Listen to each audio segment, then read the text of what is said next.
دوستو، کیا آپ جانتے ہیں اس دنیا میں سب سے طاقتور کمپیوٹر سپر کمپیوٹر ہے؟ یہ 2 لاکھ فی سیکنڈ کے حساب سے کیلکولیشنز کر سکتا ہے، مگر قرآن مجید میں ایک ایسی صورت بھی ہے کہ اس صورت کی کوڈنگ کے آگے سپر کمپیوٹر بھی گھٹنے ٹیکنے پر مجبور ہے۔ دوستو، میں بات کر رہا ہوں سورہ کوثر کی۔ یہ قرآن مجید کی سب سے چھوٹی صورت ہے، مگر آپ یہ جان کر حیران رہ جائیں گے کہ قرآن مجید کی اس چھوٹی سی صورت میں نمبر 10 کی کوڈنگ اس طرح موجود ہے کہ آج کا سپر کمپیوٹر بھی اس کے سامنے صفر ہے۔ قرآن مجید کی سورہ کوثر 10 الفاظ پر مشتمل ہے۔ اس کی پہلی آیات میں 10 حروف موجود ہیں، دوسری آیت میں بھی 10 حروف ہیں، اسی طرح آخری آیت کے حروف کی تعداد بھی 10 ہے۔ وہ حروف جو اس صورت میں ایک ایک مرتبہ آئے ہیں ان کی تعداد بھی 10 ہے۔ اس صورت میں جو حرف سب سے زیادہ مرتبہ آیا ہے وہ الف ہے، اور الف کی تعداد بھی 10 ہے۔ اس صورت کا ہر حرف رے پر اختتام پذیر ہو رہا ہے، اور حروف ہجا میں رے یا را 10واں حرف ہے۔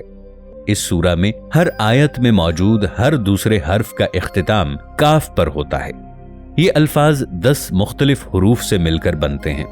وہیں آیت کے آخری حرف کا اختتام را پر ہوتا ہے۔ اب سمجھنے والی بات یہ ہے کہ حرف قاف کی نیومیریکل ویلیو 20 ہے، حرف را کی نیومیریکل ویلیو 200 ہے۔ اگر ہم اس کو 20 کے ٹیبل میں دیکھیں تو یہ 10 بنتا ہے۔ قرآن مجید کی باقی سورتوں کی طرح سورہ کوثر کی ابتدا بھی بسم اللہ الرحمن الرحیم سے ہوئی ہے۔ اگر ہم غور کریں تو بسم اللہ کے ابتدا اور اختتام دونوں طرف سے اس میں حرف را کا نمبر 10 میں ہی آتا ہے۔ پورے قرآن مجید میں صرف 2 سورتیں ایسی ہیں جن کا آغاز انا سے ہوا ہے اور ان کا اختتام رے پر ہوا ہے۔ پہلی سورہ قدر ہے، یہ قرآن مجید میں 97 نمبر پر آتی ہے، اور آخری سورت سورہ کوثر ہے جو قرآن مجید میں 108ویں نمبر پر موجود ہے۔ اب ان دونوں سورتوں کے درمیان سورتوں کی تعداد بھی 10 ہے۔ اسی طرح آپ نے کیلکولیشن کی حیران کن ترتیب کے بارے میں جانا۔ یہ ترتیب اس بات کو ثابت کرتی ہے کہ یہ الفاظ کسی عام انسان کے نہیں ہو سکتے سوائے اللہ تعالیٰ کی ذات کے۔ قرآن مجید کی ایک چھوٹی سی صورت میں اس ترتیب سے الفاظ کو جمع کیا گیا کہ ایک سپر کمپیوٹر بھی اس کو حل نہیں کر سکتا۔ یہ تو ابھی سب سے چھوٹی صورت تھی، سوچئے باقی قرآن مجید میں کتنی کیلکولیشنز موجود ہوں گی۔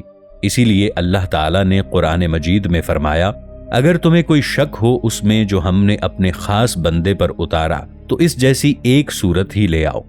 معراج کی رات جب ہمارے پیارے نبی حضرت محمد مصطفیٰ صلی اللہ تعالی علیہ وآلہ وسلم سدرۃ المنتہا سے آگے جنت میں داخل ہوئے تو وہاں سے آگے سفر کرتے ہوئے آپ صلی اللہ علیہ وآلہ وسلم کی نظر ایک نہر پر پڑی۔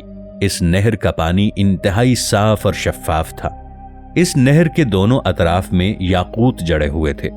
حضرت محمد مصطفیٰ صلی اللہ تعالی علیہ وآلہ وسلم نے جب فرشتے سے اس بارے میں دریافت کیا تو اس فرشتے نے عرض کیا، یا رسول اللہ صلی اللہ علیہ وآلہ وسلم، یہ نہر کوثر ہے جو اللہ تعالیٰ نے آپ کو عطا فرمائی ہے۔ اس چھوٹی سی صورت میں جو راز چھپے ہوئے ہیں شاید کائنات کی کوئی بھی چیز ان کا وزن برداشت نہ کر سکے۔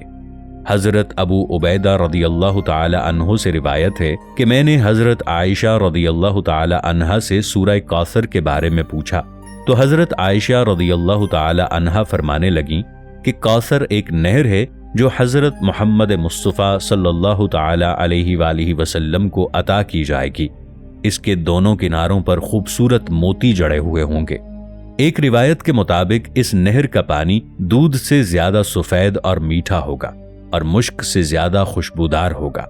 ایک مسلک کے مطابق کوثر حضرت فاطمہ رضی اللہ تعالی عنہا کا نام ہے، جبکہ کچھ لوگوں کے مطابق کوثر سے مراد ایک قسم ہے، اور ایک مسلک کے مطابق کوثر جنت میں ایک نہر کے پانی کا نام ہے۔ اور یہ عقیدہ درست ہے کیونکہ ایک حدیث شریف میں کوثر کو ایک نہر بتایا گیا ہے اور اسے حوض کوثر کہا گیا ہے، اور یہ نہر جنت میں بہہ رہی ہے۔ اس نہر کو حوض کوثر کہنے کی وجہ وہ کثرت ہے جو اس نہر کے پانی کے ساتھ مل جاتا ہے، اور اس بات کا مطلب ہمیں حضرت محمد صلی اللہ علیہ وآلہ وسلم کی ایک حدیث سے واضح ہو جاتا ہے، جس میں حضور نبی کریم صلی اللہ تعالی علیہ وآلہ وسلم نے فرمایا کہ کہ روز قیامت میں تمہاری کثرت کی وجہ سے دوسری امتوں پر فخر کروں گا۔ اس نقطے پر سورہ کوثر کے مطلب کو واضح سمجھنے کے لیے ہمیں اس وقت میں جھانکنا ہوگا جب اس دنیا کا کوئی وجود نہیں تھا۔ اس وقت اس دنیا میں حضرت آدم علیہ السلام سے لے کر اس دنیا کے آخری انسان کی روح سے اللہ تعالیٰ عہد لے رہا تھا۔ یہ وہ وقت تھا جب تمام ارواح میں سے اللہ تعالیٰ میں انبیاء علیہم السلام کی ارواح کو منصب دینا شروع کیا۔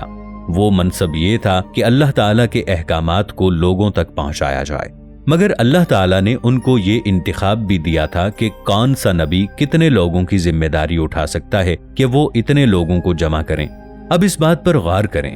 حضرت عبداللہ بن عباس رضی اللہ تعالی عنہ فرماتے ہیں کہ رسول اللہ صلی اللہ علیہ وآلہ وسلم نے فرمایا کہ ایک مرتبہ حج کے موقع پر میرے سامنے ساری امتیں پیش کی گئیں، یعنی بذریعہ کشف آپ صلی اللہ علیہ وآلہ وسلم کو پچھلی تمام امتوں کا دیدار کروایا گیا اور ان کے ساتھ امت محمدیہ بھی ان کے سامنے پیش کی گئی۔ تو حضرت محمد صلی اللہ علیہ وآلہ وسلم نے جب امت محمدیہ کی تعداد کو دیکھا تو ان کا دل بہت خوش ہوا۔ دوسرے انبیاء کرام علیہم السلام کی امتوں کی تعداد اتنی زیادہ نہیں تھی جتنی آپ صلی اللہ علیہ وآلہ وسلم کی امت کی تعداد تھی۔ دوسرے انبیاء کرام علیہم السلام سے زیادہ تعداد کی وجہ بھی یہی ہے کہ حضرت محمد مصطفیٰ احمد مجتبیٰ صلی اللہ تعالی علیہ وآلہ وسلم سے پہلے جتنے بھی انبیاء کرام آتے، ان کے بعد ایک اور نبی آ کر پہلے والے نبی کے کام کو آگے بڑھاتا، جو کہ اللہ تعالیٰ کے احکامات کو لوگوں تک پہنچانا تھا۔ چونکہ حضرت محمد صلی اللہ علیہ وآلہ وسلم اللہ تعالیٰ کے آخری نبی ہیں، اس لیے قیامت تک لوگوں کی اصلاح کا ذمہ حضرت محمد صلی اللہ علیہ وآلہ وسلم پر ہے۔ اسی لیے حضرت محمد صلی اللہ علیہ وآلہ وسلم نے فرمایا کہ قیامت کے دن میں تمہاری کثرت کی وجہ سے دوسری امتوں پر فخر کروں گا۔ کوثر کا ایک مطلب خیر کثیر بھی ہے۔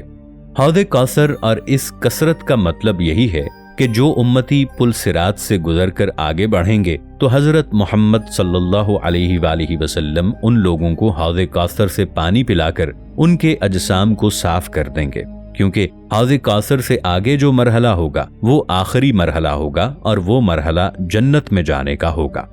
حوض کوثر کا پانی پلا کر انسانوں کا جسم جنت میں جانے کے لیے تیار کیا جائے گا، کیونکہ یہ پانی پیے بغیر کسی بھی انسان کا جسم جنت میں جانے کے لیے تیار نہیں ہوگا اور اس کا جسم جنت میں داخلے کو برداشت نہیں کر سکے گا۔